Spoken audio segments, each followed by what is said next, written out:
Hi, Doc Shauna Springer here. I'm so pleased to support this 2021 Walk of Honor event, a really important event in our veteran community to bring in the veterans, the family members, all those who serve us, and to honor their service and sacrifice. And this talk is also sponsored by the Veterans Voices television program of Contra Costa County. And the wonderful crew there plans very brave shows that air every second Monday of every month at 7 o'clock in California. And they're on your local cable station.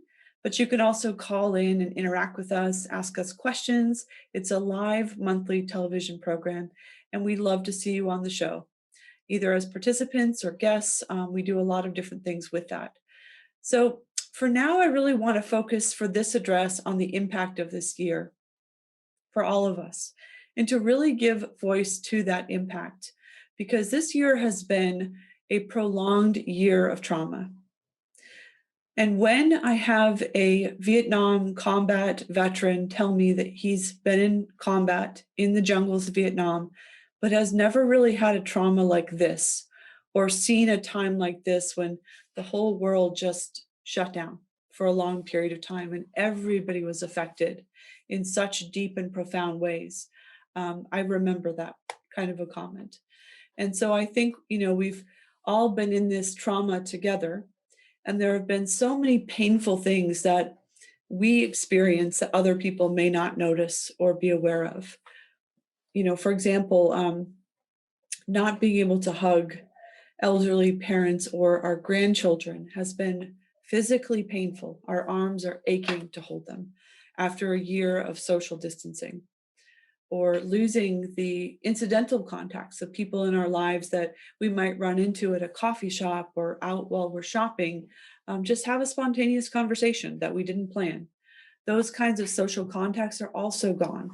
And so many of us have lived in a state of relative social isolation for this year. And unless we've made really concerted, proactive efforts to keep in touch, it's been a really challenging year and one that we've often probably felt fairly isolated within. And so I think these kinds of impacts are some of many more that we're feeling. I think that there's been huge disruptions in the way we live and work. Some of us have lost businesses that we've worked for many years to establish and make successful. And then even the things like our favorite restaurants or places that we went to that we enjoyed, where we rested or found, enjoyment, pleasure, our favorite meals. Some of these places have also gone out of business. And so the landscape around us has also changed. And all of those little changes, they add up to a really traumatic year, even if we haven't had any of the sort of major traumas, which some of us have, of losing people due to COVID or due to suicide or due to other causes, and just being separated from people that we love in their passage and not being with them during that time.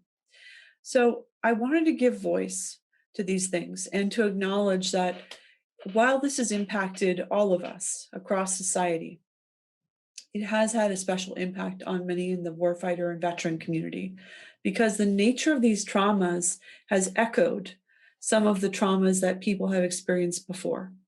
For example, the idea of being hypervigilant all the time against an invisible threat that no one can see can put us in that same state of fight or flight that people can find themselves in for long periods of time when they deploy.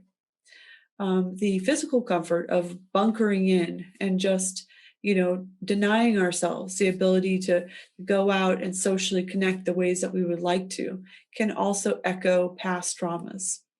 And the cut-off grief as well, losing people suddenly in unpredicted ways can also be a huge burden that can echo past trauma. And this can have a double impact for people that have had these kinds of traumas before. We've also learned some really important lessons. We've learned that it's often harder to do nothing than to do something really hard. People talk about how Londoners during the bombing were so resilient and they went on about their lives, but that was what they were able to do, was meet the threat directly. by being sort of bold and rebellious in the face of that threat. Whereas we've been called to stay home and do nothing. And that runs against our instincts. Our instincts, especially those of us who are wired for action, our instinct is to respond directly when we face a threat, but that has not been possible. We've been, often asked to stay home and just kind of hope that the wave of the virus passes over us. So that's been really psychologically challenging for many of us. I think the disconnection that we've suffered, it's made it very clear how important connection is for all of us, that when we connect, we survive. And especially in times of crisis, we need to be with each other. We need to hold each other in a warm embrace. But this virus has divided us from each other for a time, but we're going to come back. And then the loss of our roles and identities. If businesses have not worked out, or we've lost businesses we've worked so hard to build, that's going to have a long-term impact.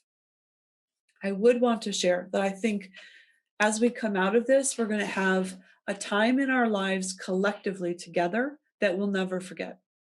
I think about the kinds of Thanksgivings we're going to have when we are able to joyfully reunite with people that we haven't been able to see in more than a year, and hold our loved ones and talk and connect in person as it becomes safe to reunite, that we're going to have just a year of incredible reunions. And we're really going to be able to enjoy at a different level and not take for granted how much connection enriches our lives.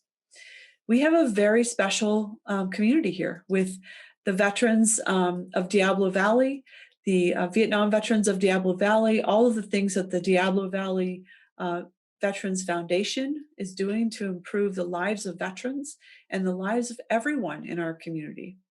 And we are a tight-knit group. And so we're going to hang in there together, and we're going to be able to come back together and find so much joy in our continued and resumed connection. I also think that for some of us, there's going to be a long-term impact, and I want to give voice to that. We've also seen a lot lower stigma around needing help, seeking help, and the availability of teletherapy, which is available at the VA and at the Vet Center. Actually, the VA and the Vet Center were on the front edges of that innovation many years ago, before it became more of a common thing this past year. So there are many good docs out there. There are psychologists, social workers, licensed mental health counselors, coaches, people that can help bring us back and repair the damage of this year. And there are new innovations in treatment for those of us that feel like we just can't calm down no matter what. My organization, Stella, has been scaling up across the country to make a very innovative treatment available for trauma. And it's a treatment that is an injection of an anesthetic medication into a bundle of nerves in the neck, and it can make people calm again in their own bodies. So if that's an area where help is needed, that help is now available and scaled up. We have sites in San Jose, in Los Angeles, in San Diego. So stellacenter.com is where you can find more about that if that's of interest. And I'm going to keep working hard and staying on mission. I brought forward a second edition of my book, Warrior. It released on April 27th, and it did well in the release. So I hope that's going to be a blessing to many people in the community who want insight about the impact of trauma and how we can heal from it, most importantly. So thank you for giving me the honor of being able to make this address in support of the Walk of Honor for 2021. And I look forward to seeing all of you in person and resuming our connection in person.